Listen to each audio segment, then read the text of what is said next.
Hello, my fellow comic book collectors. It's Alan, the Comic Collector Geek, and this is part 10 of this unboxing series. Each episode, I've been trying to make it so it gradually gets better and better. And this one should be pretty cool.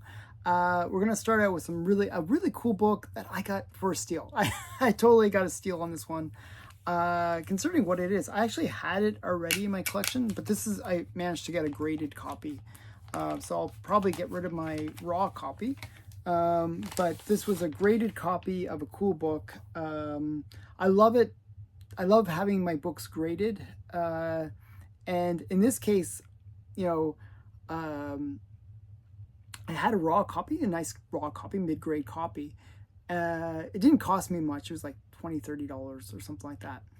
But to get it graded would be another $50, probably, to get a grade, send it there and have it come back. Pay for the shipping, the grading fees, and all that kind of stuff.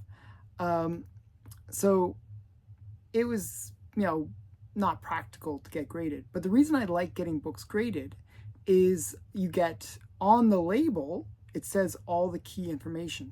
And I always find that kind of handy. I know you can write on the back of the backing board, all the key information, but I'm lazy. And I have thousands of books, so that would take me forever to do. I know some people really love doing that and they write all the information. I'm just not that keen to do it. I love having the slab with all of it. You got the book protected, you can display it. That's why I love slabs. So when I saw this book and the bid, I think I got it for $10, like hammer price. And buyer's premium worked out to be about $40. So it's actually cheaper than to buy this book than to get my copy graded. So it's kind of a no-brainer price, but this was a total steal. It's not one that most people recognize for the key that it is, but this is Joe Palooka Comics, number 15 from 1947. And I know Joe Palooka is not necessarily a character that's super popular in this current era, but back in the day, Joe Palooka was a fairly popular character. And his sort of big, his sidekick or friend was Humphrey. And Humphrey was kind of this bigger guy that was kind of the sidekick. And this is the first appearance of Humphrey in comics. Now, what actually makes this extra cool is there's another first appearance in this book. And it's a character called Ultima. Ultima is this girl from the future, this futuristic character, kind of weird looking. Well, she only appeared in this one book, but she's listed as one of the top, I think in the top 100 sexy female characters of all time. Even though she's only appeared in one comic one time, she's kind of this weird, quirky character, and it's kind of interesting character. Well, this is her first appearance as well. So first and only appearance. So it even says it. The funny thing is it actually says it on the slab, considering she's not, as I said, not a major character.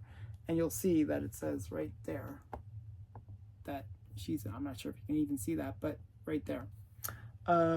Ultima backup story. It's only story. So yeah, so this is Fisher. Fisher, I think it's Fisher, or Ham Fisher, yeah, Ham Fisher cover, and he's the guy that created Joe Palooka. So, and you got Baby Ruth on the back, but I just think it's really cool. I like the fact that it also denotes that she's in it. Actually, when I picked up the book the first time, the reason I picked it up was for Ultima, because I've been trying to create a collection where I have all the first appearances of all the major female characters, or all the sexiest female characters in comics. And I found a list of 100 characters, and I've been just working my way through that whole list and getting them all. I think I'm only missing a few now, because that's the kind of weird guy I am. So I was super excited to get this. Actually, they had another issue after it that was even, another kind of key book.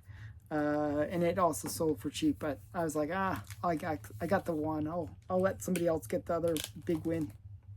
Okay, so this next one is a pretty cool book too. This is Authentic Police Cases, number 2 from St. John. If you're familiar with St. John, they brought in a really great artist later on named Matt Baker. And he sort of took over doing a lot of the covers for the various St. John titles.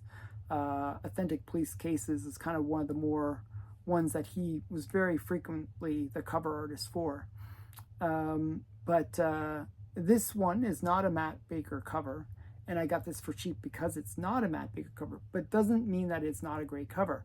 This is actually done by Nick Cardy, and if you're familiar with Nick Cardy, he was the one that did the early run on Aquaman, and some of those covers are insanely awesome. I actually do like this cover. It's a very simple cover, but it's got the Bond, a little bit of girl in the slight red in bondage kind of situation. You got her with this guy that's got a gun that's smoking. They're surrounded by 2 people potentially going to take them out. Just a really cool book, and you got the police in the background. Just a cool cover. So this is Nick Cardy cover, and it's Gus Ricca, Bob Fujitani, and Joe Tusca art inside. So some really brilliant artists worked for St. John. And it's from 1948. By the end of 48, Matt Baker was working for St. John. He had just finished his work on Fiction House, and then he switched over to St. John. Okay, so this next one is, there's a couple books here that are incomplete. And because of that, they were very affordable. Normally this book is a pretty crazy pricey book, but it's missing one of the ad pages. So this is Adventures with the Adventures of James Dean and Jerry Lewis. James Dean. Dean Martin and Jerry Lewis. Just a classic book. This was a very long running series for DC. Jerry Lewis was really popular, and so was Dean Martin. So their covers are a lot of really great Good Girl art covers, and this book is the most expensive in the run. It's just the one that everyone wants because it is the first. You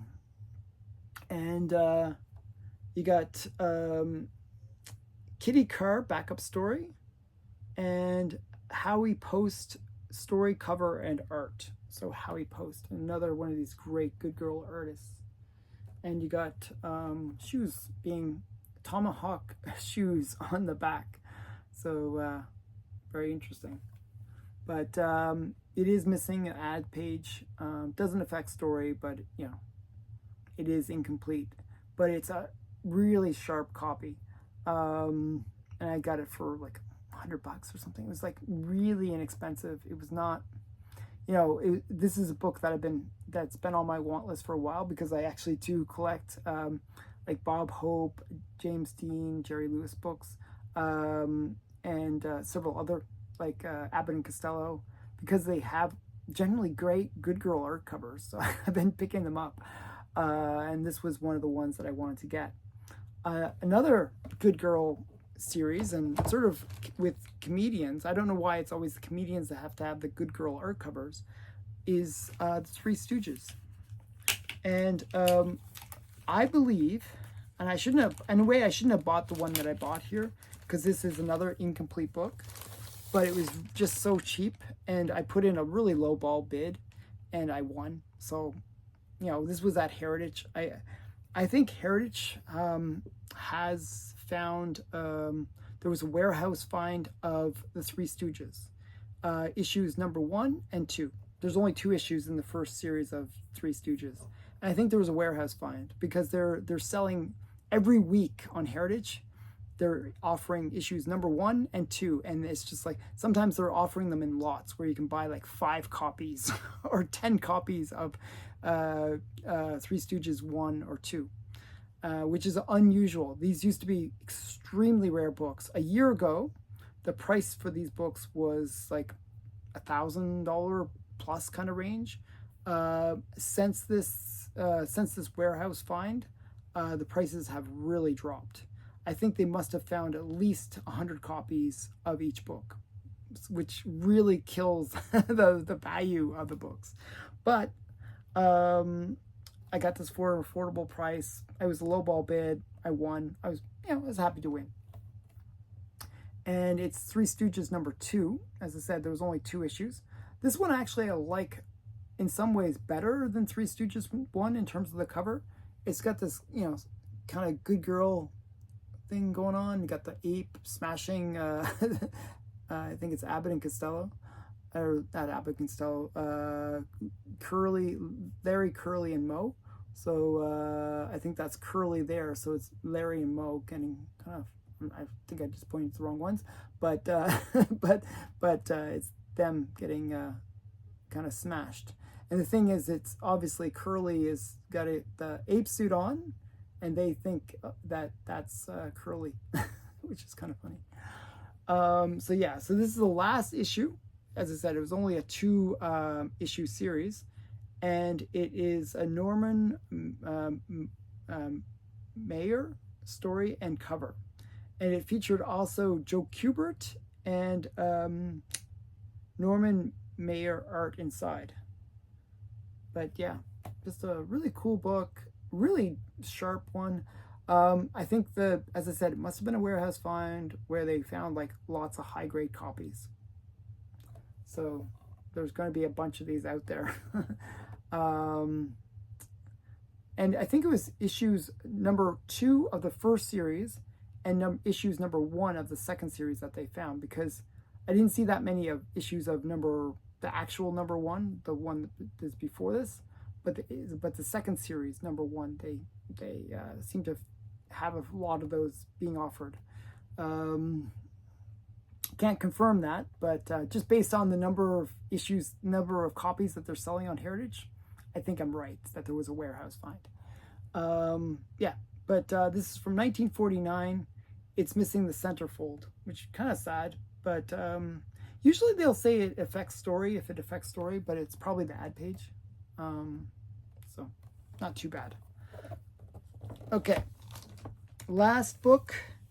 So this is a shorter unboxing, but I kind of wanted to spend more time with these books because these are pretty cool books, pretty rare books. This one used to go for crazy price. As I said, I think I saw a low grade, like a 2.0, selling for over $1,000. This is a really high grade copy of this book. Nice, well, mid grade, 5.0. And this was one of those ones that's really hard to get in high grades. It's probably one of the Grail Infinity covers because it's the first appearance of the Three Stooges, and it's an Infinity cover. So they're selling copies of their book, and then it's like Infinity covers. So basically, just a really cool Infinity cover, and great first appearance of the Three Stooges as well.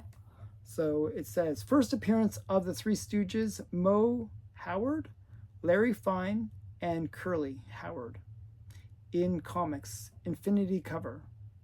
And again, it's Norman Maier story cover and art. So, and Joe Kubert art inside as well. So just a really great Infinity cover, first appearance kind of book. Bit of Good Girl, a little bit of Good Girl. Got a little bit of Good Girl, but definitely just a really cool Infinity cover. And the Three Stooges have some pretty funny covers. They're not as maybe as good girlish as some of the other comedians of the time, but definitely very comedic covers. So that's it. The next part will be the grand finale, and stay tuned for that. It should be a pretty good episode. So again, thanks for watching. Bye for now.